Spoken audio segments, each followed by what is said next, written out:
Alex Haley interviews George Lincoln. Rockwell was originally published in the April 1966 issue of Playboy magazine. George Lincoln Rockwell was born March 9, 1918, and died August 25, 1967. Rockwell was a Navy Reserve commander, naval aviator, and founder of the American Nazi Party. He was a major figure in the neo-Nazi movement in post-war United States, and his beliefs and writings have continued to be influential among white nationalists and neo-Nazis. It was Alex's most bizarre experience as an interviewer, his April 1966 encounter with American Nazi Führer George Lincoln Rockwell. By assigning Alex to the job, I had hoped to provoke the malicious Rockwell into a personal confrontation that would expose his lunatic racism for what it was.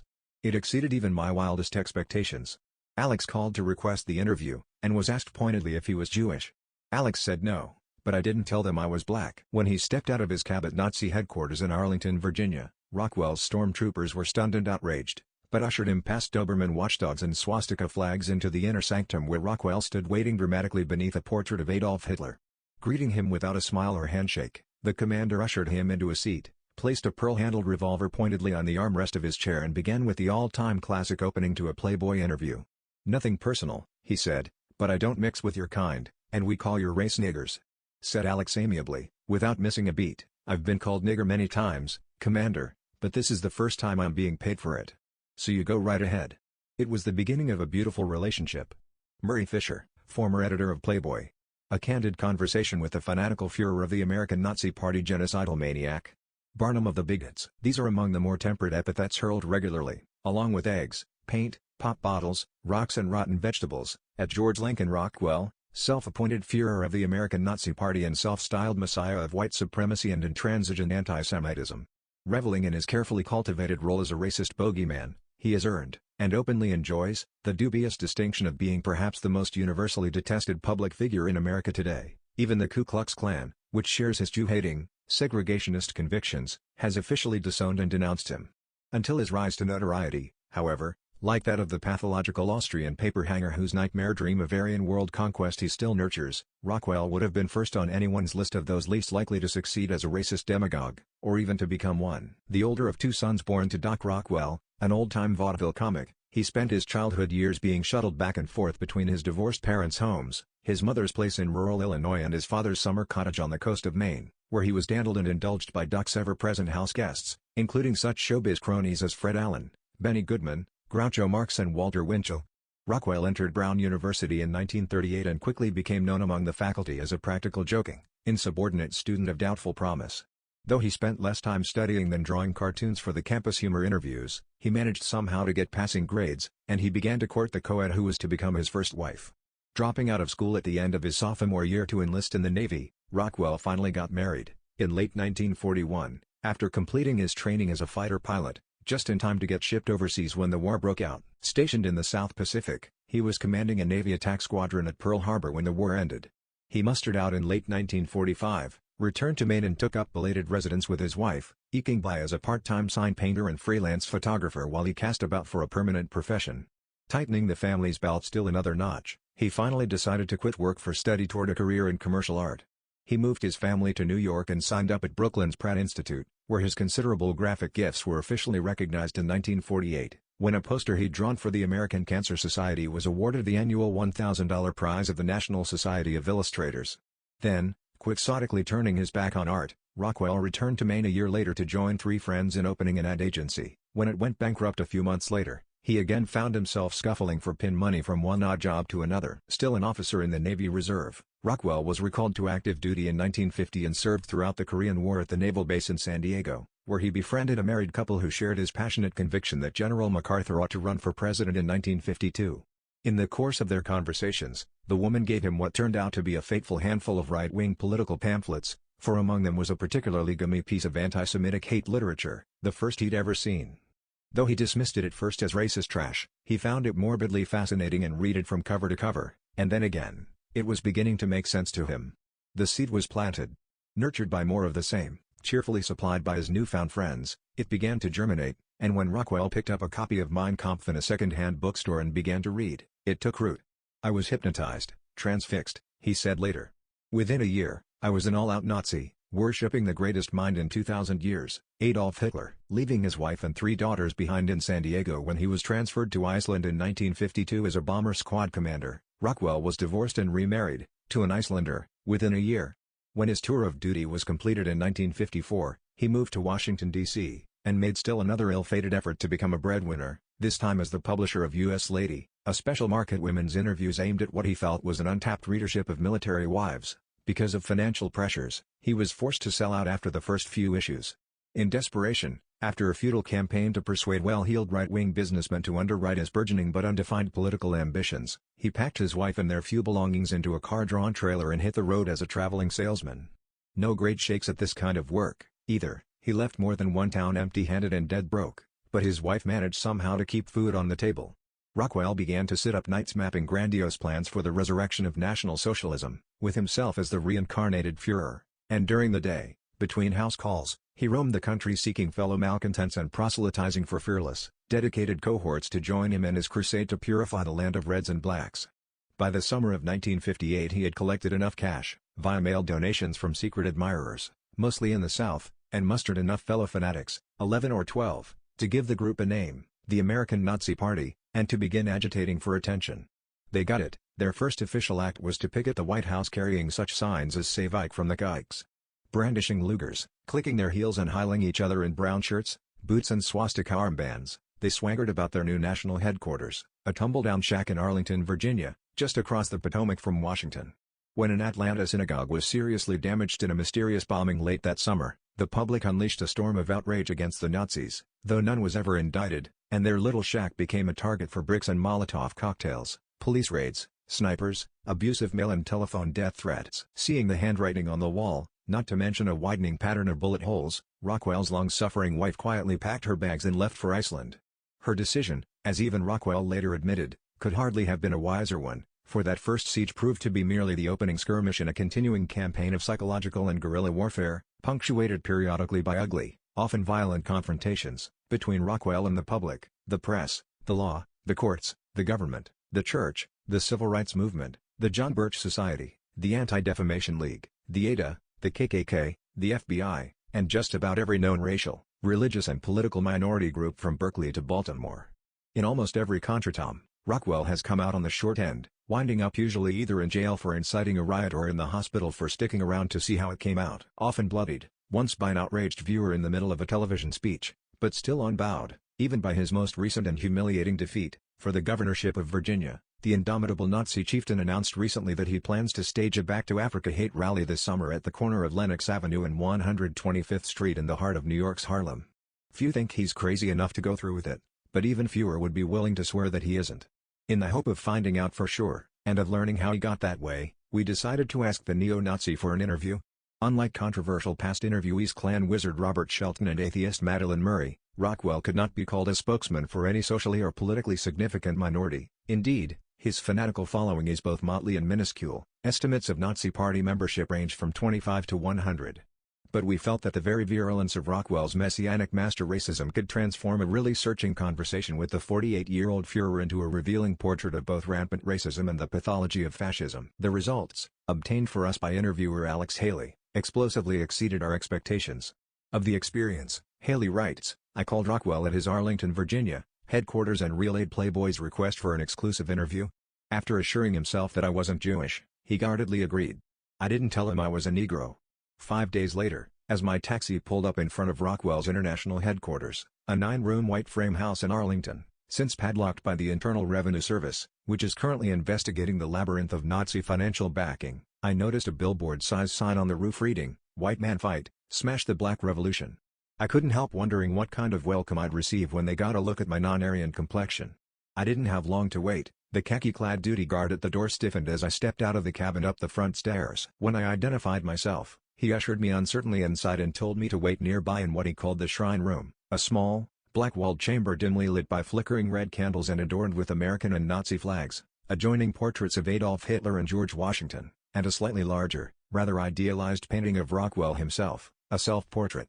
On the table beside my chair sat a crudely bound and printed copy of Rockwell's self-published autobiography, This Time the World. I was leafing through it when a pair of uniformed stormtroopers loomed suddenly in the doorway, gave the Nazi salute and informed me coolly that Commander Rockwell had ordered them to take me in one of the party staff cars to his nearby personal headquarters. 15 minutes later, with me and my tape recorder in the back and my 2 chaperones in the front, The car turned into a narrow, tree-lined road, slowed down as it passed a no trespassing sign, stamped with a skull and crossbones, and a leashed Doberman watchdog, and finally pulled up in front of a white, 16-room farmhouse emblazoned at floor and second-story levels with 4-foot-high red swastikas.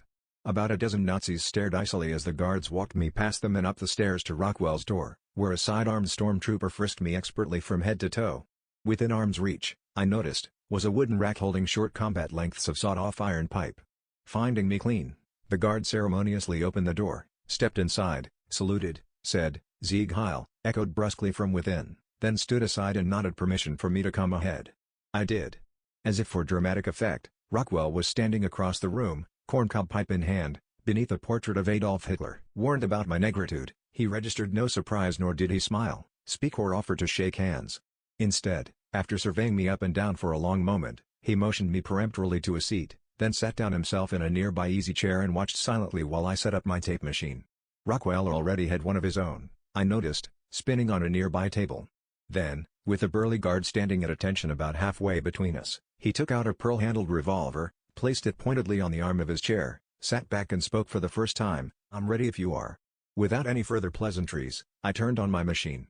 "Haley, before we begin, Commander, I wonder if you'd mind telling me why you're keeping that pistol there at your elbow, and this armed bodyguard between us." "Rockwell, just a precaution. You may not be aware of the fact that I have received literally thousands of threats against my life. Most of them are from cranks, but some of them haven't been. There are bullet holes all over the outside of this building. Just last week, 2-gallon jugs of flaming gasoline were flung against the house right under my window. I keep this gun within reach and a guard beside me during interviews because I've been attacked too many times to take any chances. I haven't yet been jumped by an imposter, but it wasn't long ago that 17 guys claiming to be from a university came here to interview me. Nothing untoward happened, but we later found out they were armed and planned to tear down the flag, burn the joint and beat me up. Only the fact that we were ready for that kind of rough stuff kept it from happening. We've never yet had to hurt anybody, but only because I think they all know we're ready to fight anytime. If you're who you claim to be, you have nothing to fear." "Haley, I don't." "Rockwell, good. Just so we both know where we stand, I'd like to make something else crystal clear before we begin. I'm going to be honest and direct with you. You're here in your professional capacity, I'm here in my professional capacity. While here, you'll be treated well, but I see you're a black interviewer. It's nothing personal, but I want you to understand that I don't mix with your kind, and we call your race niggers." "Haley, I've been called nigger many times, Commander, but this is the first time I'm being paid for it. So you go right ahead. What have you got against us niggers?" "Rockwell, I've got nothing against you. I just think you people would be happier back in Africa where you came from. When the pilgrims got pushed around in Europe, they didn't have any sit-ins or crawl-ins, they got out and went to a wilderness and built a great civilization. Haley, it was built with the help of Negroes." "Rockwell, help or no, the white people in America simply aren't going to allow you to mix totally with them, whether you like it or not." "Haley, the purpose of the civil rights movement is equality of rights and opportunity, Commander, not miscegenation, as you seem to be implying." "Rockwell, equality may be the stated purpose, but race mixing is what it boils down to in practice, and the harder you people push for that, the madder white people are going to get." "Haley, do you think you're entitled to speak for white people?" "Rockwell, Malcolm X said the same thing I'm saying." "Haley, he certainly was in no position to speak for white people."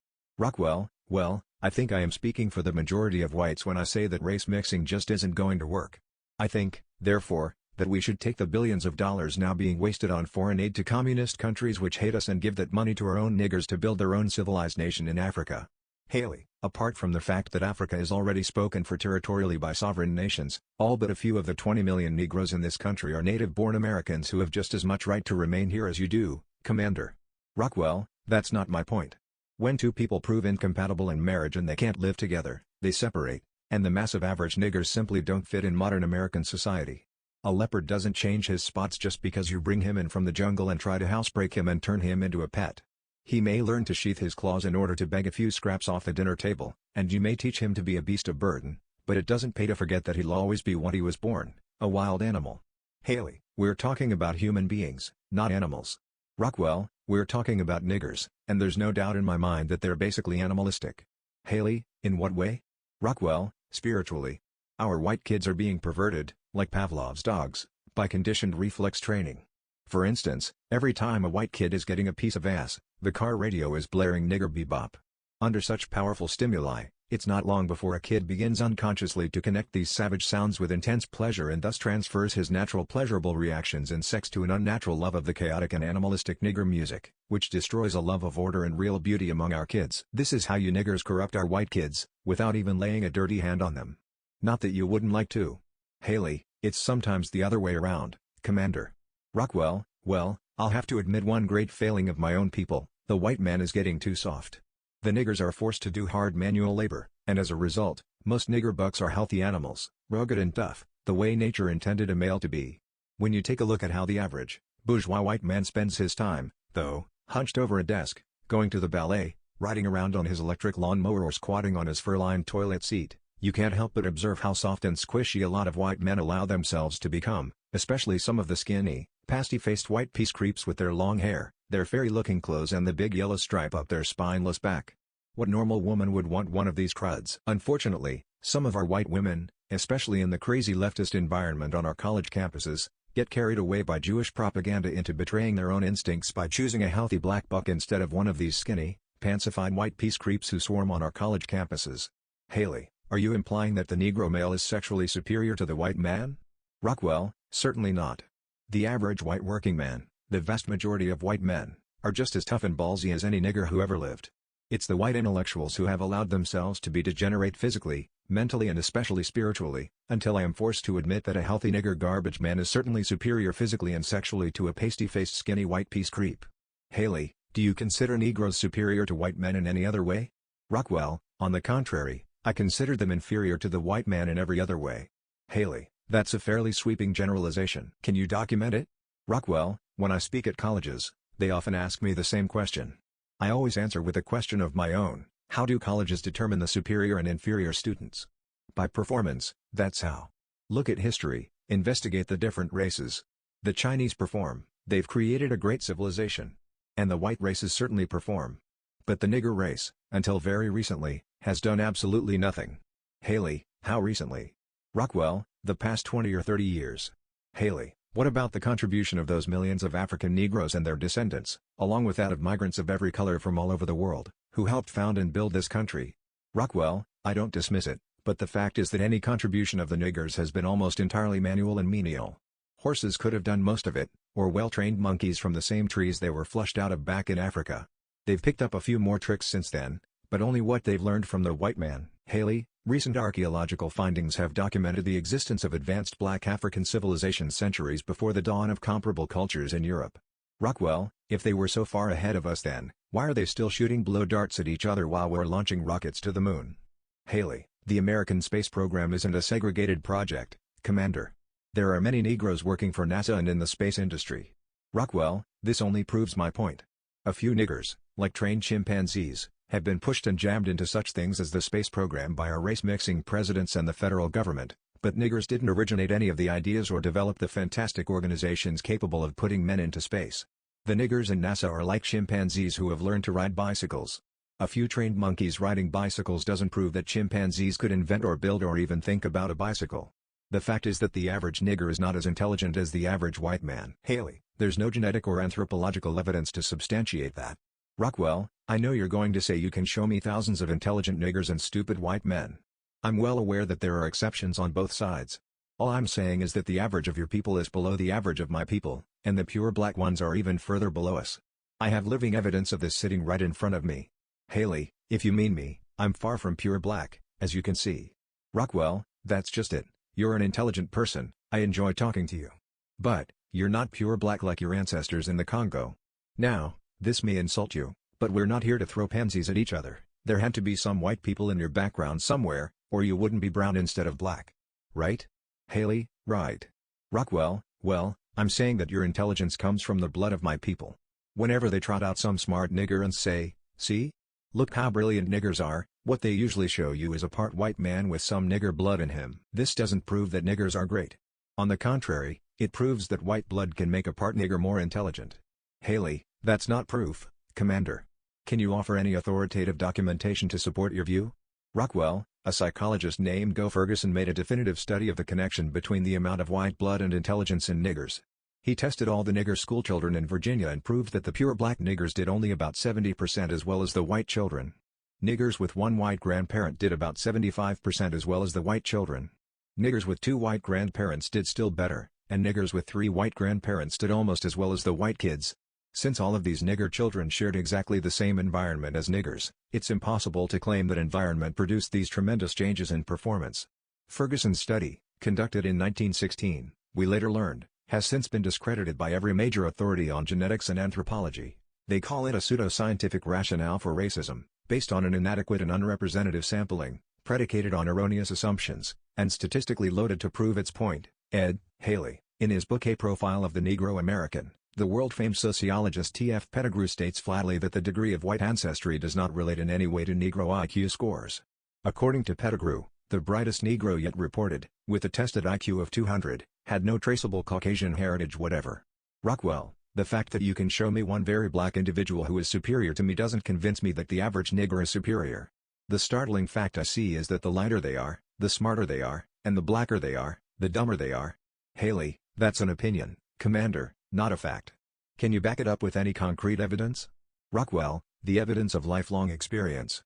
I've never met a black nigger, I mean a real black one, so black he looks purple, that can talk, and think as, say, you can. When I do, then maybe I'll change my opinion. All the really black niggers are either what you call Uncle Toms, or they're revolutionists, or they just want to loaf, loot and rape. Haley, most sociologists would agree that the vast majority of Negroes, dark-skinned or otherwise, don't fit into any of those categories. Rockwell, like I said, there are always exceptions, but everybody knows that they prove the rule. Evolution shows that in the long run, if the superior mixes with the inferior, the product is halfway between, and inferior to what you started with in the original superior group, in other words, mongrelized. Haley, the words superior and inferior have no meaning to geneticists, Commander, and neither does mongrelization. Every authority in the field has attested that the world's racial groups are genetically indistinguishable from one another. All men, in other words, including hybrids, are created equal. Rockwell, you're bringing tears to my eyes. Don't you know that all this equality garbage was started by a Jew anthropologist named Franz Boas from Columbia University? Boas was followed by another Jew from Columbia named Gene Weltfish. And our present Jew expert preaching equality is another Jew named Ashley Montague. Any anthropologist who dares to preach the facts known by any farmer in the barnyard, that breeds differ in quality, is simply not allowed to survive in the universities or in publishing, because he can't earn a living. You never hear from that side. But Carlton Putnam has written a wonderful book called Race and Reason, showing that there is plenty of scholarly evidence to back up my contention that the nigger race is inherently inferior to the white race intellectually. Putnam, a former president of Delta Airlines, has no academic credentials in sociology, anthropology or genetics. Explaining its not recommended classification for his book, fully titled Race and Reason, A Yankee View, Book Review Digest writes, at no time does the author show himself qualified to speak as a scientist. This equality garbage is straight Soviet, Lysenkian biology, direct from the communist Lysenko, who preached that by changing the environment you could grow one plant from another plant's seeds. This is the doctrine that's destroying our society, because it's not true. You can't grow wheat from corn by changing the environment. Haley, you can't grow wheat from corn by changing anything. In any case, we're discussing human beings, not foodstuffs. Rockwell, I don't feel like quibbling. What I'm saying is that I believe the Jews have consciously perverted the study of anthropology and biology and human genetics in order to reach this phony conclusion, and thus destroy the great white race. Haley, what phony conclusion? Rockwell, the totally erroneous notion that heredity has nothing to do with why, for example, the niggers have lower scholastic averages and higher illegitimacy rates than whites. Haley, according to geneticists, it doesn't. In any case, how would acceptance of this notion lead to the destruction of the white race? Rockwell, by deluding people into believing that the nigger is only underprivileged rather than inherently inferior, into believing, therefore, that he can be cleaned up and smartened up by letting him eat in our restaurants, study in our schools, move into our neighborhoods. The next inevitable step is to take him into our beds, and this would lead to the mongrelization, and hence the destruction, of the white race. Haley, you said that the Jews are behind this plot. Since they're whites themselves, how would they benefit from their own destruction? Rockwell, they won't be mingling like the rest of us. They believe they're too pure to mix, they think they're the chosen people, chosen to rule the world. But the only world they could rule would be a world of inferior beings. And as long as the white man is pure, they cannot succeed. But when the white man permits himself to be mixed with black men, then the Jews can master him. Haley, how? Rockwell, they already run the niggers. Except for the black Muslims, the Jews run practically all the big civil rights organizations. Haley, you're misinformed, Commander. The key posts in all but one of the major civil rights groups, the NAACP, are held entirely by Negroes. Rockwell, they're just the front men. The Jews operate behind the scenes, pulling the strings and holding the money bags. Haley, the Jews who belong and contribute to these groups serve strictly in an advisory capacity. Rockwell, you're misinformed. As I started to say, Jews want to run the white people just the way they run the niggers. Once they get the white people mixed with the black people, the white people will be just as easy to run as the niggers. Haley, why? Rockwell, because when you mix superior and inferior, like I told you, the product is inferior, halfway between the two. The Jews would be able to outwit and outmaneuver and thus manipulate the mongrelized white man just the way he already does the niggers. That's what the whole so-called civil rights movement is all about, and they're just liable to get away with it if the good white Christians of this country don't wake up and get together before it's too late to restore the natural order of things. Haley, and what's that? Rockwell, separation. In nature, all things of a similar being tend to group together. Chimpanzees do not run with baboons, they run with chimpanzees. This is the natural order of people, too. Even in thoroughly integrated colleges, when I visit them, I notice that niggers usually sit and eat at tables with other niggers, even though they don't have to. And the white people sit with other white people. I think this is the natural tendency, and to attempt to pervert this is to fight nature. Haley, you fail to make an important moral and constitutional distinction between choosing to associate with one's own race and being forced to do so. Left to themselves, some people will mingle and some won't, and most Americans think this is just the way it ought to be. Rockwell, that's all very noble sounding, it brings a lump to my throat. But what does it boil down to in practice? Every time your people move into my neighborhood, the white people move out, and often there's violence, by peaceful, decent white men who never before committed any, but are outraged at the black invasion. Haley, that's an exaggeration, Commander. The record shows that fewer and fewer white people are moving out when Negroes move into white neighborhoods, and the fact is that violence very seldom occurs because of Negro blockbusting. In most instances, after an initial period of strain, the newcomers are being quietly accepted. Rockwell, I don't know what neighborhoods you've been hanging around in, but my own experience has been that violence and animosity are the rule rather than the exception. And that goes double when one of my guys moves into a place like Watts. Your people don't just riot, they try to kill him. This is natural. Their instincts are coming out, and they always will. And any effort to override these instincts, or deny they exist, will inevitably be unsuccessful. Nature will prevail. Haley, Negro hostility toward Nazis could hardly be offered as proof that integration is unnatural.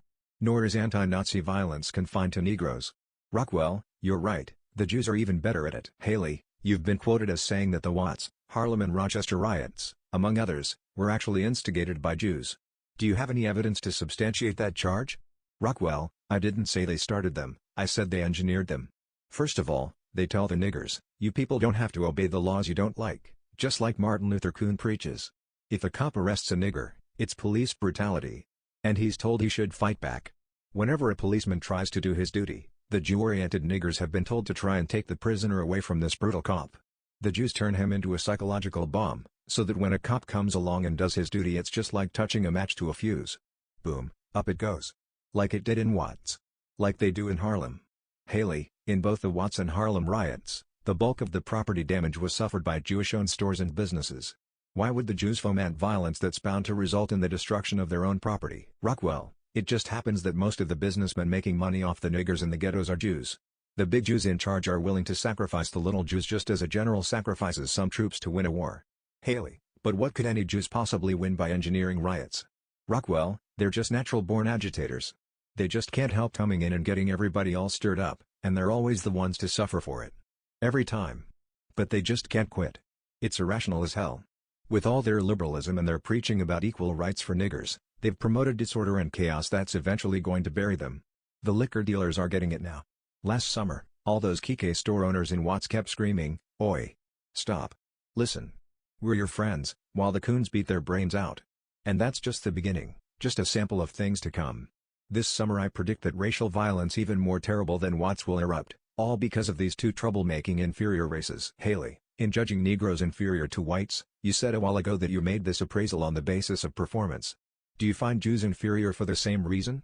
Rockwell, I've never accused the Jews of being incapable of performing. As a matter of fact, I think there's a good chance they're superior to everybody else in terms of actual mental capabilities. I think the average Jew is probably sharper intellectually than the average Gentile, because for years and years he's had to live by his wits. Consequently, there has evolved a race of Jews who are more agile mentally than the rest of us. Haley, In what way do you consider Jews inferior, then? Rockwell, spiritually. I believe that a human being, in order to be a successful person, in addition to performing, inventing a rocket or something, has got to have something he believes in, something more than his own survival, something that's a little bigger than himself. The Jews. They've even got a rabbi now who admits he's an atheist, Rabbi Sherwin Wine of Birmingham, Michigan. Haley, perhaps you didn't know that the current church movement toward disbelief in God originated among the Protestant clergy. In any case, Rabbi Wine's convictions are a minority voice and could not in any way be said to represent those of the Jewish faith in general. Most Jews continue to believe in God, as set down in the Torah. Rockwell, Jews talk a lot about God. But actually their God, just like Marx said, is money. Cash. This is where the Jews fail, in their lack of idealism. Most of them are strictly materialists at heart. Wherever the Jews have gone, they've moved into a friendly, unsuspecting country and promptly started to glut on its people and resources. They think they're engaging in business, but actually what they're doing is eating the country up alive. And when people begin to resent their viciousness and greed, and either kick the Jews out or kill them, they always scream persecution. That's not persecution. It's self-defense.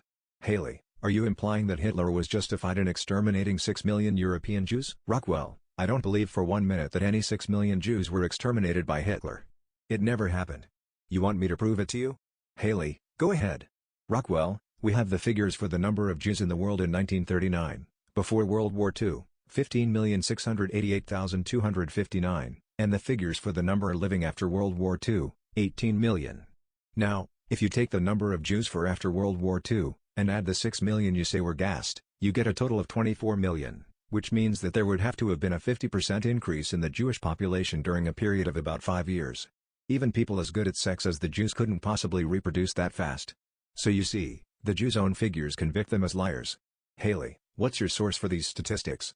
Rockwell, the pre-war figures came from the 1947 World Almanac, page 219, and the post-war figures from the New York Times, February 22, 1948, in an article by Hanson Baldwin. Subsequent investigation revealed that the World Almanac figure of 15,688,259 is correct as claimed. The post-war figures cited by Hanson Baldwin in the New York Times were in the following context. In these countries, Palestine and Egypt, the Jews are tied by bonds of religion to the rest of the 15 to 18 million Jews of the world. According to every official source, however, Baldwin's estimates are in error. The figures compiled by the Population Reference Bureau in Washington, D.C., show that the world's Jewish population declined from 16.6 million to 11.4 million between 1939 and 1945, while European Jewry decreased 6 million during that same period, from 9.7 million to 3.7 million. Ed. Haley, population figures aside, do you deny the validity of documentary photographic evidence showing the gas chambers themselves, and the thousands of bodies piled up in concentration camp trenches? Rockwell, I emphatically deny that there is any valid proof that innocent Jews were systematically murdered by the Nazis. The photographs you've seen that have been passed off as pictures of dead Jews have been identified as pictures of the corpses of German civilians, mostly women and children and refugees, who were killed in the one-night Allied bombing of Dresden, which slaughtered 350,000 innocent people. Haley, by whom have these pictures been so identified? Rockwell, by Matt Cole, my research chief, who says that you can recognize the buildings in the background of these so-called Nazi atrocity photographs as buildings in Dresden. Haley, we don't accept the findings of your research chief as authoritative. Rockwell, I have conclusive evidence to prove that some of these documentary photographs are frauds, pure and simple. In interviews published by the Jews and sold all over America, they show a bottle supposedly containing soap made by the Germans out of the poor, dead, gassed Jews. Haley, what evidence do you have for claiming that it's fraudulent? Rockwell, common sense. That soap could have been made out of anything. It could have been melted down from a dozen bars of Lifebuoy. But here's my ultimate proof of just how utterly ridiculous all the anti-Nazi literature you've read really is, an article in Sir Interviews, March 1958, on how the Nazis gassed and burned and murdered everybody. It's by a former corporal of the SS as told to an American Army Master Sergeant who signs himself Lucor. Well, Lucor is simply Rockwell spelled backward. I wrote it myself, as a test. I wrote the vilest lies I could think of. And here they all are in print in this interviews. Look at the photographs. These are supposed to be actual shots of Nazi victims mentioned in the article, victims that I invented. Haley, your own willingness to lie about Nazi atrocities doesn't prove that the Jews have done the same thing, Commander. Do you also dismiss the testimony of hundreds of prison camp survivors who have given eyewitness testimony about Nazi atrocities? Rockwell, I have an affidavit from a Jewish doctor, a prisoner at Auschwitz, who says there were no gas chambers. Haley, do you have that affidavit? Rockwell, I'll send you a photostat.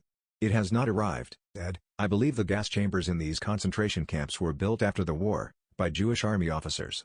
We know this for sure. It was mostly Jewish army officers who went in there to liberate these camps.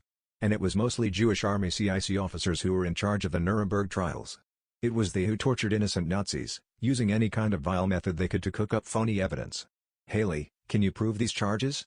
Rockwell, I know of several cases where American personnel resigned in disgust at the methods used. Haley, that doesn't prove that torture was used to extract false testimony. In any case, you still haven't said whether you dismiss eyewitness testimony of Nazi atrocities. Rockwell, certainly I do. I've lost count of the times I've been in court, after being assaulted and beaten by gangs of Jews, and seen these same Jews get up on the witness stand, with tears pouring down their faces, and tell how I attacked them. The Jews are the world's master liars. They are geniuses at it. Why, when a Kike is up on a witness stand, he doesn't even need onions to start the tears pouring. Haley, it's said that you keep a model gas chamber here at your headquarters. Is that true? Rockwell, no, but we have an electric chair at Sing Sing that's already done a great deed for America in frying the Rosenbergs, and there are hundreds of thousands more Rosenbergs running around America who need frying, or gassing. Haley, by more Rosenbergs, do you mean more Jews or more communist spies? Rockwell, more communist Jews. They're practically the same thing. Haley, are you saying that many Jews are communists, or that many communists are Jewish? Rockwell, I use the term communist Jews in exactly the same sense that I would say Italian gangsters. Most Italians are not gangsters, but everybody knows that the mafia is mostly Italians. Well, my experience is that communism is as Jewish as the mafia is Italian. It's a fact that almost all of the convicted spies for communism have been atheist Jews like the Rosenbergs. And international communism was invented by the Jew Karl Marx and has since been led mostly by Jews, like Trotsky. Haley, Stalin, Khrushchev, Brezhnev, Kosygin and Mao Zedong, among many others, certainly aren't Jews. Rockwell, the Jews operate nowadays mostly as spies and agitators for the Reds. Mind you, I'm not saying that there aren't vast numbers of Jews who despise communism. Haley, yet you say there are hundreds of thousands of Jewish communists in America? Rockwell, perhaps more. Haley, what evidence do you have to back up that figure? Rockwell, plain statistics. 14 of the 16 Americans convicted in U.S. courts of treason as communist spies have been racial Jews and one of them was a nigger. Of the 21 communist leaders convicted in Judge Medina's court, 19 were racial Jews.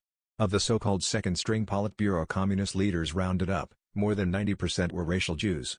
Haley, the total number of convicted spies who you say are Jewish comes to 33. That's far from hundreds of thousands. White. Even in their own publications, the Jews do not hide from the Jewishness of communism. It's there for anybody to see. For instance, the largest circulation communist newspaper in America is not The Worker, but a paper published in Yiddish called The Morning Freiheit. Any American can get a copy of this Jewish communist newspaper and read, in the English portions, the open communist treason they're preaching. Haley, the views of The Morning Freiheit certainly can't be said to reflect those of most American Jews, Commander. Can you give a specific example of a pro-Marxist statement by any recognized spokesman for American Jewry? Rockwell, just one? That's easy. Let's take a statement made by Rabbi Stephen Wise, he's one of the leading spokesmen for American Jewry. Haley, he died in 1949. Rockwell, well, before he died, he wrote, "Some call it communism, I call it Judaism." That's a direct quote. I'd say that's putting it pretty unequivocally, wouldn't you? Haley, can you produce proof of that statement? Rockwell, certainly. I'll send it to you. The proof has not arrived, nor was Commander Rockwell able to tell us the name of the publication in which the alleged statement appeared. An official at Manhattan's Hebrew Union College, where Rabbi Wise's entire works are kept in archive, later said that no such statement appears anywhere in the late rabbi's writings. Rabbi Edward Klein, Wise's successor at New York's Free Synagogue, told us further that no such quote appears in any of Wise's speeches, nor could he, as a lifelong foe of communism, said Klein, have been capable of making such a remark. Confronted with this evidence, Rockwell later retracted the allegation. Ed, Haley, do you have any tangible evidence to substantiate your charges? Rockwell, would you accept evidence based on a statistical sampling? Haley, let's hear it.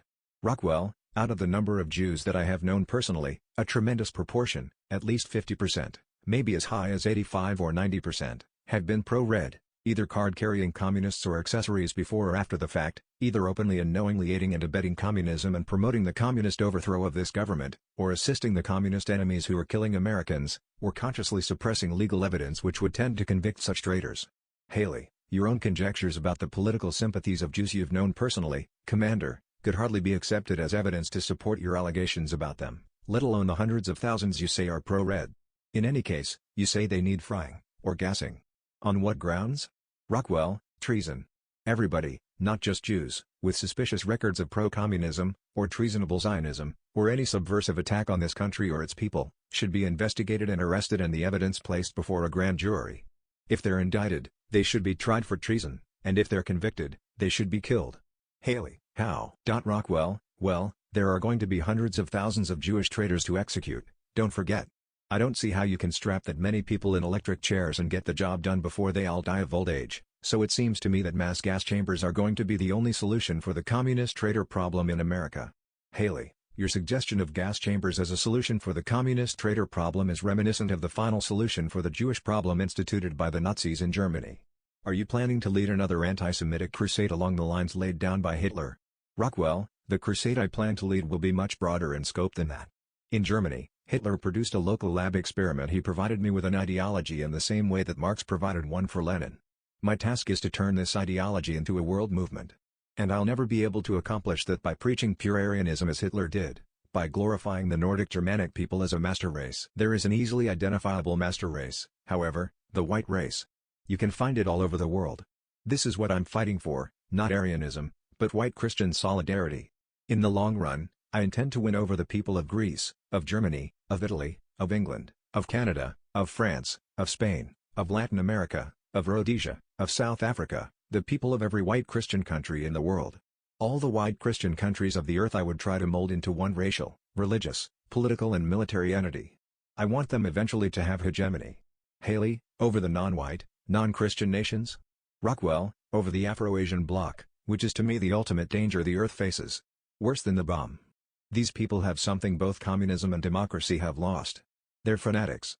They're full of this wild-eyed belief and vitality that the white man has gradually been losing. If they ever unite, there will be almost 1 billion of them against the white man, a ratio of 7 to 1. They're breeding so fast that the odds could easily be 10 or 15 to 1 before too long. When these billions of primitive colored people are able to control an atom or an H-bomb, as Red China may soon be able to do, we could wipe out 100 million of them, and there would still be plenty more who kept coming. The white race couldn't take that kind of a bloodletting for long. We'd be wiped out.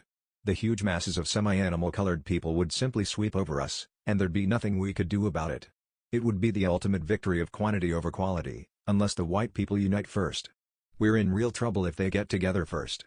But make no mistake, there's going to be a battle of Armageddon, and it's going to be not between communism and democracy, but between the colored millions of the world and the small but elite core of white men. Ideological, economic and philosophical issues will play little or no part in it. When the time comes, and it's later than we think, I plan to be ready not only to defend myself, but to lead the millions of whites all over the world who today are foolishly pretending they don't know what's going on.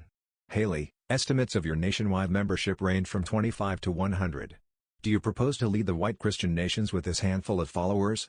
Rockwell, in the first place, we're a world movement, just as communism is a world movement rather than a local or a national organization. We've launched a World Union of National Socialists, of which I am the international commander. In the second place, you've got those figures wrong. In this country alone, we've got about 500 stormtroopers, that's men ready for street action, plus about 1,500 party members. Also about 15,000 correspondents, people sympathetic to our cause who write in and donate. And our membership abroad numbers in the thousands. Haley, we're abroad. Rockwell, let me name you countries. Argentina, Horst Eichmann, Adolf Eichmann's son, is our leader there. He's either in jail or disappeared, but our movement is growing there. In Australia, our movement is temporarily busted up, but my leader, an American, is running around undercover, trying to get his group back together again.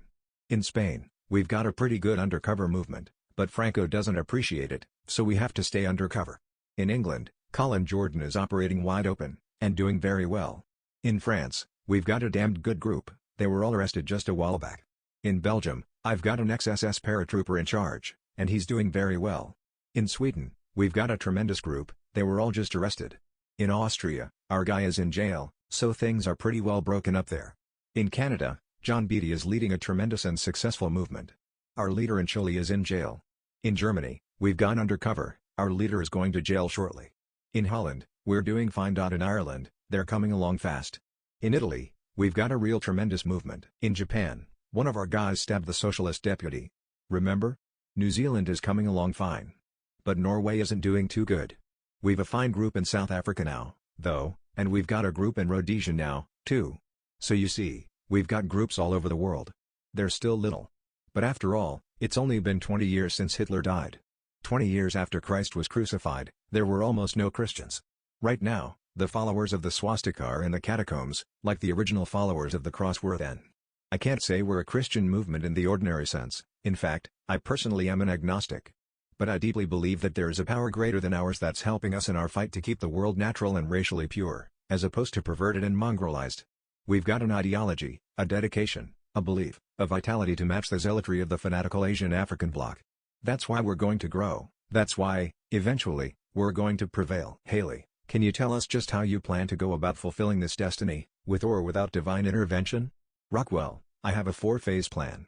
The first phase is to reach the masses. You can do nothing until you've reached the masses. In order to reach them, without money, without status, without a public platform, you have to become a dramatic figure. Now in order to achieve that, I've had to take a lot of garbage, being called a nut and a monster and everything else. But by hanging up the swastika, I reach the masses. The second phase is to disabuse them of the false picture they have gotten of me, to educate them about what my real program is. The third phase will be to organize the people I've educated into a political entity. And the fourth phase will be to use that political entity as a machine to win political power. That's the plan. They all overlap, of course. Right now we're about 50% involved in phase 2. We're actually beginning to educate people, in interviews like this one, in speaking engagements at colleges and the like. The other 50% is still phase 1, just raising hell to keep people aware that there's such a thing as the American Nazi Party, not caring what they call us, as long as they call us something. Haley, what kind of hell raising? Rockwell, well, I haven't done it yet, but one of my ambitions is to rent me a plane and skywrite a big smoke swastika over New York City, on Hitler's birthday. That sort of thing. Or I might get one plane to do the Star of David, and I'll come in another plane and squat and do brown smoke all over it, on Ben-Gurion's birthday. I've checked federal regulations, and they couldn't do a thing about it. All I need is the money to do it. But that's in the future. One of the biggest things we've already done to propagandize ourselves is our Cunard Lines boat tickets to Africa. It's our most popular mail-order item. White high school students order them by the thousands. Would you like me to read you what a ticket entitles one nigger to? Haley, go ahead. Rockwell, 6 things. 1. A free trip to Africa on a Cadillac-shaped luxury liner. 2. Choice cuts of all the bananas and missionaries desired en route, and a free jar of meat tenderizer. NAACP members may sit up front and twist to Martin Luther King's jazz band. 3. A barrel of hair grease, axle grease delicately scented with nigger sweat. 4. A framed picture of Eleanor Roosevelt and Harry Golden. 5. An unguarded chicken coop and watermelon patch on deck, plus fish and chips for breakfast. And 6. Plenty of wine, marijuana, heroin and other refreshments. And 6. On the reverse side, we offer white liberal peace creeps a year's supply of instant nigger. It's described as easy mixing powder. Just sprinkle this dingy black dust on any sidewalk. Just make water on it, and presto. Hundreds of niggers spring up, little niggers, big niggers, fat niggers, skinny niggers, light niggers, midnight black niggers, red niggers, even Jew niggers. It reads here, why wait? With this instant nigger powder, any nigger-loving beatnik peace creep can have all the niggers he can stand. Want one? Compliments of the house. Haley, is mail-order hate literature your main source of income? Rockwell, that, plus initiation fees from new members, plus small donations from those who believe in what we're trying to do, plus the proceeds from special events like one of our hate nannies. Haley, what are they? Rockwell, big musical jamborees. We hold them on patriotic holidays. Haley, would you give an example of a hate nanny lyric? Rockwell, sure. Remember, you asked for it, ring that bell, shout for joy, white man's day is here, gather all those equals up, herd them on the pier, America for whites, Africa for blacks, send those apes back to the trees, ship those niggers back, 20 million ugly coons are ready on their pier, America for whites, Africa for blacks, ring that bell, shout for joy, the white man's day is here, hand that chimp his ugly stick, hand that buck his spear. That's just the first part of that song. Do you want to hear more of it? Haley, no, we get the general idea. Rockwell, well, I believe a man ought to hoist up his flag and tell you what he is. And that's just what we do here. Haley, are there any anti-Jewish ballads in your hate nanny song bag? Rockwell, oh, yes. One of our favorites is The Jews Are Through in 72. It goes to the tune of Mademoiselle from Armandier. Want to hear it? Haley, we'll listen. Rockwell, The Jews Are Through in 72, Parlez-vous, the Jews are through in 72, Parlez-vous, will feed them bacon till they yell and send them all to kosher hell, hinky dinky, Parlez-vous, the chorus repeats, and then comes the next verse, we'll steal the rabbi's knife and sheath and make him do it with his teeth, hinky dinky, Parlez-vous. The rest of it I don't remember. Haley, the song says the Jews will be through in 72. Is that date significant in some way? Rockwell, 1972 is the year I'm going to be elected president on the National Socialist ticket. 5 years of the Johnson administration will leave the country so torn with racial tensions that some Republican will be a cinch to win in 1968. Then, in 1969, a great economic catastrophe is going to hit this country. Haley, the nation's economy has never been healthier than it is today, and most economists predict that the end of the boom is not in sight. Rockwell, nevertheless, there will be an economic catastrophe, though of what nature I'm not sure. It could be an inflation. I say so because all this buildup is based on sand. America's so-called prosperity is based on debt, war and inflationary money which has no backing and is bound to collapse. Along about 1969, it's all going to come tumbling down like a house of cards, and the president is going to be blamed for it. In the ensuing economic chaos, plus all the racial warfare, the people will welcome a man who stands unequivocally for the white Christian majority. Haley, what makes you think so? Rockwell, as I travel, I find that people everywhere, from the smallest towns to the biggest cities, are looking for what I offer. Most of them won't agree with me openly, but if you take them aside, ask them privately, they'd probably tell you, Rockwell has the right idea, white Christian people should dominate. By 1972, with the economy coming apart at the seams, with the niggers pushing, with the communists agitating, with all of this spiritual emptiness, with all this cowardice and betrayal by our government, the masses of common, ordinary white people will have headed up to here. They'll want a real leader in the White House, no more spineless jellyfish, no more oily, two-faced demagogues, no more queers in the White House like Walter Jenkins and his friends. They'll be looking for a white leader with the guts of a Malcolm X, with the guts to stand up and say, I'm going to completely separate the black and white races and preserve white Christian domination in this country, and I'm going to have the Jew communists and any other traitors gassed for treason. And if you don't like it, you know what you can do about it. Haley, do you seriously think you can be elected on that platform? Rockwell, I know so. Things are going to be so desperate by then that it won't matter whether I've got 2 horns and a tail. I'll be swept into office. Haley, if you were elected, who from among contemporary public figures would you appoint to your cabinet? Rockwell, if he were still alive, I'd have General Douglas MacArthur as Secretary of State. For Secretary of Defense, retired General of the Marine Corps Chesty Puller. For Attorney General, J. Edgar Hoover. For Secretary of the Interior, Governor George Wallace of Alabama. Let me think, now, others. Senators William Jenner and Harry Byrd, Charles Lindbergh, and William Buckley. He won't appreciate that, but I think his brilliance could certainly be valuable. You'll have to agree that this is a cabinet to give nightmares to any Jew alive. They'd start swimming for Israel even before I was sworn in. But I don't think there's a man in that cabinet who is known as anti-Semitic. Haley, how about anti-Negro? Rockwell, well, I'd prefer to call them pro-white. Haley, if you had carte blanche power to do so as the chief executive, would you create a dictatorship along the lines of Hitler's? Rockwell, no, I'd reinstitute the American constitutional republic the way it was set up by our authoritarian forefathers, who were, in essence, nothing more than national socialists just like me. Haley, in no way did the founding fathers attempt to abridge the democratic right to liberty and justice for all. How can you call them Nazis? Rockwell, in the first place, I don't believe in democracy.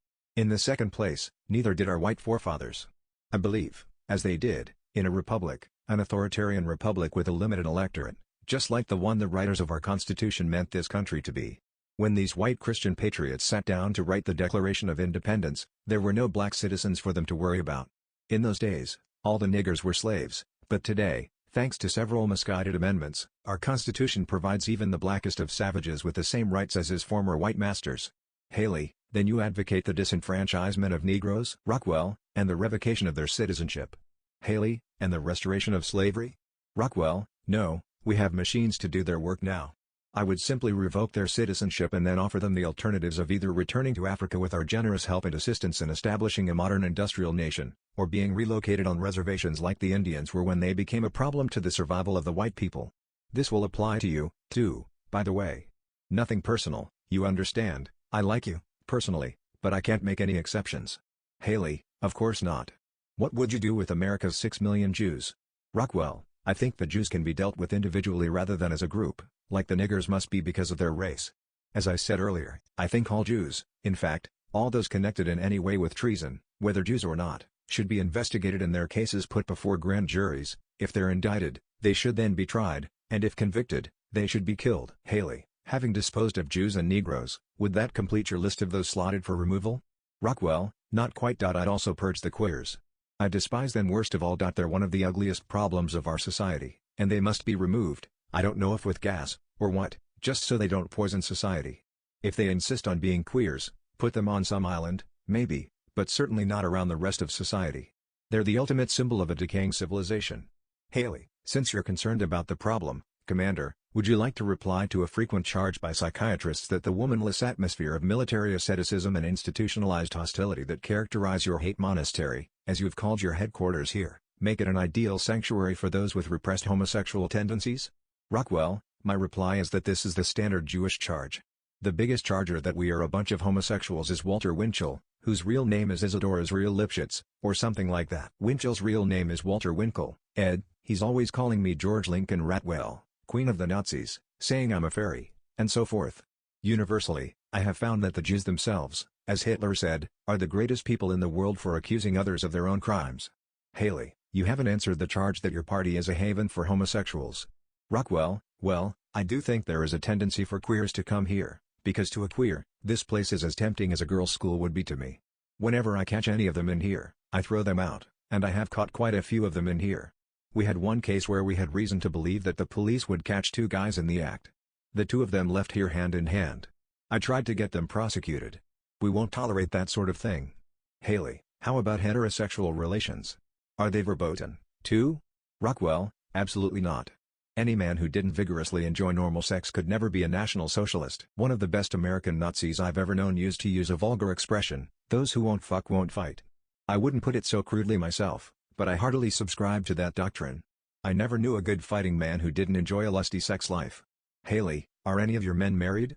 Rockwell, a few, but most are either single or divorced, like myself.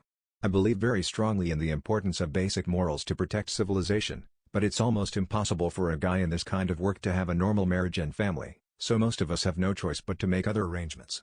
And I might add, to paraphrase a French bon mot, vive les arrangements. But I must admit that it's damn difficult, especially for me, to have any sort of normal contacts with women, since I'm so often approached in this regard for political blackmail. Haley, is it true that you require your party members to swear an oath against drinking, smoking and cursing? Rockwell, all my officers take an oath against drinking, including myself. Most have also taken an oath against smoking. I, myself, would not smoke except that the corncob pipe I've smoked for so long has become sort of a trademark. As for cursing, it's hard to stop cursing in the rough situations in which we live, just like in the armed services, but I do all I can to discourage it.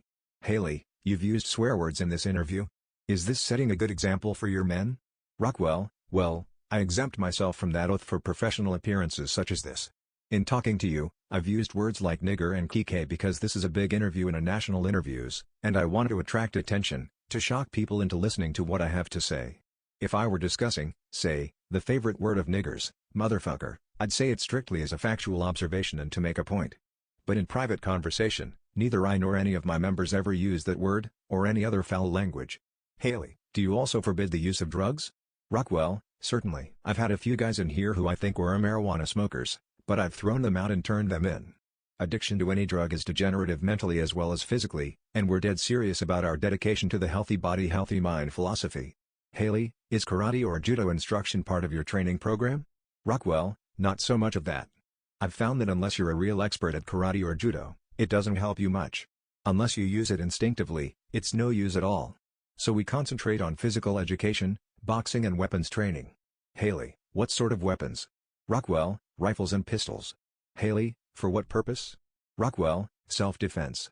I believe the white people of America should learn methods of surviving in the event of racial anarchy and general bedlam in this country, which I think is likely. Haley, do you share the belief of the Minutemen in the importance of being prepared for an armed communist invasion of the U.S. mainland?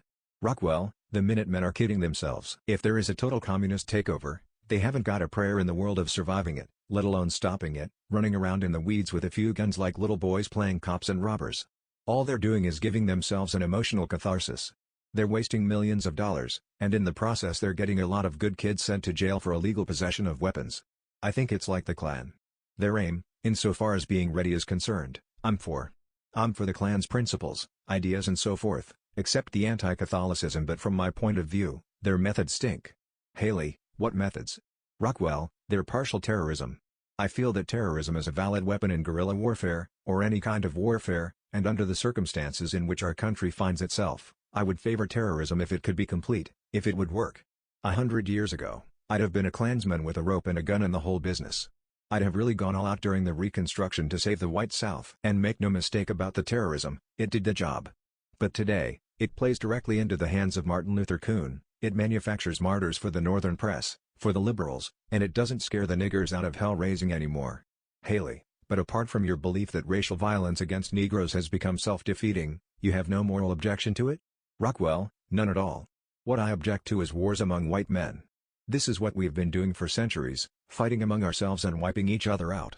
The North versus the South is a perfect example, the biggest bloodletting we've had, the cream of the white population wiped out, all because of the niggers. It solved nothing, it really changed nothing, except that a lot of good white kids got killed. I'm against that. If we have any more wars, I want to fight the Red Chinese or the Jews, or go over to Africa and fight the niggers. This I can see some point to. As far as violence on an individual basis is concerned, well, when I come to power I plan to have dueling for officers in the armed forces. I'll have two purposes in that. First, to maintain a corps of officers unafraid to face death, not just in case of war, and second, to restore the concept of personal honor. I don't think going to court and suing somebody is really a deterrent to libel, vicious talk. But people don't flap their mouths quite so freely when they're liable to have to back it up with a gun. Right now dueling isn't legal, but the moment it is, I would be eager to face Billy James Hargis and Robert Rabbit Welch on a field of honor for going around calling me a communist. Haley, have you considered the possibility that you might be killed in such a confrontation? Rockwell, I've not only considered it, I expect it. And I'm ready for it. Being prepared to die is one of the great secrets of living. I know I'm going to go, probably in some violent manner, the only question is when and how. But I don't think that's going to happen to me until I complete my mission.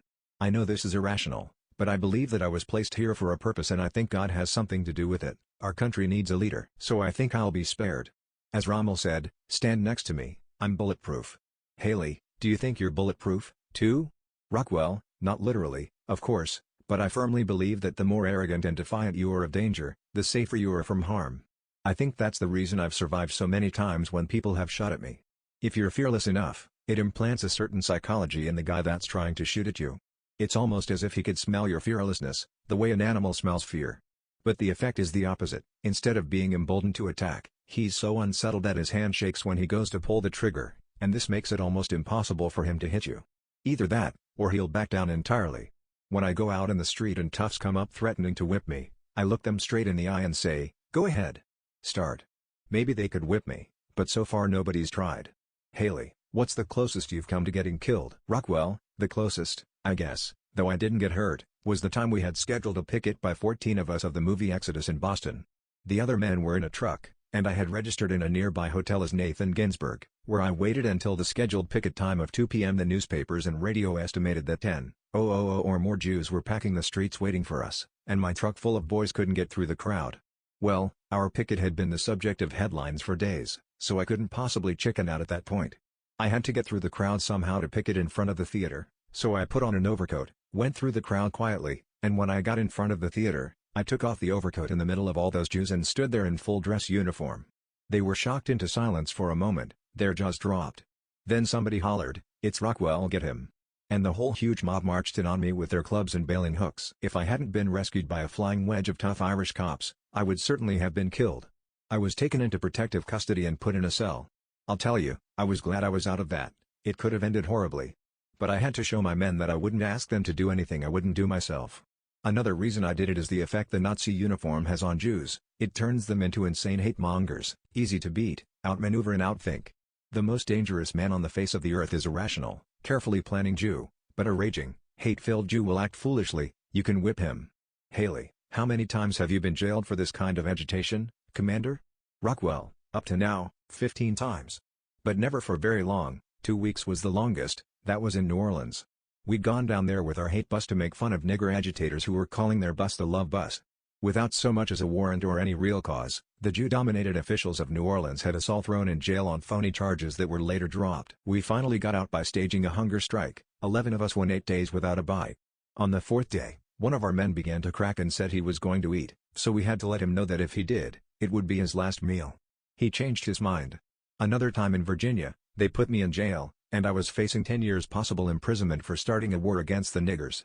You've never seen a man act as guilty as the sheriff who arrested me. Haley, guilty about what? Rockwell, he felt he was doing the wrong thing. Here was a fellow white man fighting for the same things he believed in, and he was throwing me in jail. But this town is in the clutches of this Jew who owns 2 huge department stores and grocery stores there, so the sheriff was acting under leftist political pressure. But that leftist hotbed is a sanctuary of segregationist arch-conservatism compared with Philadelphia. Believe it or not, my man and I were jailed there for picketing a hotel where Gus Hall, the head of the American Communist Party, was speaking. As far as I'm concerned, Philadelphia is the enemy capital. They've practically got Jewish flags flying from the flagpoles. In most cities, though, I've found that they're only bluffing when they threaten me with jail. I tell them, you'd better start arresting, 'cause I'm going to start speaking. 9 times out of 10 they chicken out. They're used to non-violent niggers being willing to go to jail, not white supremacists. Well, here's one white supremacist who ain't afraid to go to jail. And neither are my men. As a matter of fact, we've got at least 2 or 3 party members in jail somewhere in the United States almost 365 days a year. Every Sunday night we honor them in ceremonies that we hold on the parade grounds in front of this building. We also award special decorations for conspicuous achievement on behalf of the party and for acts of heroism above and beyond the call of duty. Our top award is the Order of Adolf Hitler, then the gold, the silver and the bronze awards. The highest award I've given yet was the silver. That was to a man who couldn't contain himself in Birmingham and belted Martin Luther King on the head for calling that nigger Jew Sammy Davis Jr. an example of the finest type of American. Haley, you know, of course, that Dr. King is widely respected and admired by the majority of the American public, black and white, while you, a champion of white supremacy, are regarded by most people as a nut and a hatemonger, abominated by almost everyone, including the John Birch Society. Rockwell, Martin Luther King may go on pulling the wool over the public's eyes for a while longer, but sooner or later they're going to find him out for what he is, an 18-karat fake, a fraud on the Negro people. When the Black Revolution comes, I wouldn't be surprised to see him get it first, from his own people. As for my being a nut, that name has been applied to some of the greatest men the world has ever known, from Christ to the Wright brothers. I say it's therefore one of the highest accolades I could be given. My father once told me that his Jewish friends asked him, "How could you spawn such a viper?" Well, I'm proud that communist Jews think me a viper. As for the threats and the beatings and the investigations and the assassination attempts and all that, when I hung up the Nazi flag, I counted on being jailed and hated and hounded. If I hadn't been, I'd figure I was a flop. Harassment is par for the course in the embryonic stages of any new movement that's opposed by the established powers, especially one as revolutionary as mine. I wouldn't be surprised if the Anti-Defamation League already has a cross built for me, with the nails ready. But I don't consider myself persecuted. Maturity is to accept the consequences of your own acts. I think it's a symptom of paranoia to feel that it's anyone's fault but your own if you fail to accomplish what you set out to. Haley, we read a newspaper interview a few years ago in which you claimed you were being gagged and slandered by the Jewish press, sabotaged by a nationwide journalistic conspiracy in your fight to put your case before the nation. When the Jewish press wasn't pretending that you didn't exist, you said, it was either deliberately misquoting you or doctoring your public statements to remove the sense and retain the shock value, in order to make you sound simple-minded or to portray you as a racist monster. Only this conspiracy of silence and misrepresentation, you claimed, was preventing you from getting your revolutionary message across to the wide, Gentile masses and rallying them to your flag. To some people, Commander, these might sound like the remarks of a man who's trying to blame his failures on someone else. Rockwell, you think I'm being paranoid, is that it? Haley, some people might.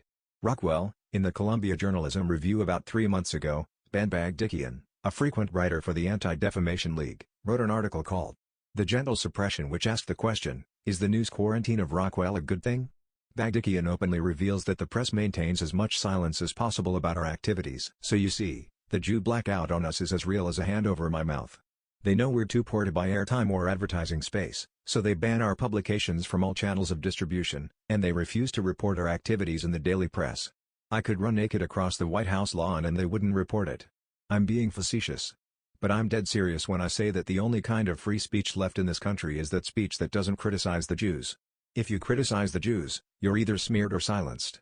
They have that same kind of free speech in Cuba, Red China and Russia and every other communist country. You can say anything you like as long as it doesn't criticize the dictator. The Jews are never going to let me reach the people with my message in the American press. They can't afford to. Haley, how do you reconcile that statement with the fact that you're being interviewed at this moment for a national interviews? Rockwell, I've been interviewed, taped and photographed thousands of times for just such presentations as these, but they never appear. The fact that you come here and get this interview doesn't prove that you'll print it, or that if you do, you'll print it straight. After the editors read over the transcript, they'll decide it's too hot to handle, and they'll chicken out rather than risk getting bombed by the Jews and the niggers when it comes out. Haley, we'll take our chances, Commander, if you will. Rockwell, I'll take any chances to get my message read. But it's never going to happen. We've been kept out of the news too many times before. I'll bet you $100 this whole thing has been nothing but a waste of my time because it's never going to reach the people who read your interviews. The above interview by Alex Haley is presented under the Creative Commons license.